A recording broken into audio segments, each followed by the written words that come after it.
Hoş gördük, değerli izleyiciler. Ülkede ve dünyada baş verən ən son xəbərlərdən anındaca xəbərdar olmaq üçün Günlük Xəbərlər YouTube kanalımıza abunə olun və bildirişləri açmağı unutmayın.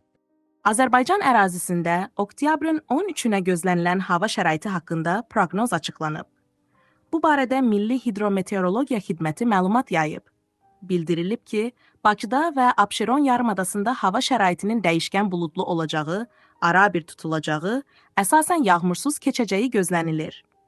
Lakin səhər bəzi yerlərdə az çiskinli olacağı, axşam isə arabir yağış yağacağı, şimşək çaxacağı ehtimalı var. Gecə və səhər ayrı-ayrı yerlərdə duman olacaq. Şimal-şərq küləyi axşam mülayim şimal-qərb küləyi ilə əvəz olunacaq. Havanın temperaturu gecə 15-18, gündüz 20-25 dərəcə isti olacaq. Atmosfer təzyiqi 760 mm civə sütunundan 758 mm civə sütununa enəcək.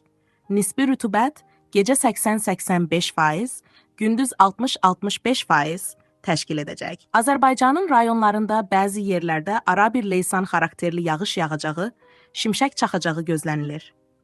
Ayrı-ayrı yerlərdə intensiv və güclü olacağı, dolu düşəcəyi, yüksək dağlıq ərazilərdə sulu qara keçəcəyi ehtimalı var. Axşam yağıntılar əksər rayonlarda tədricən kəsiləcək. Bəzi yerlərdə arabir duman olacaq.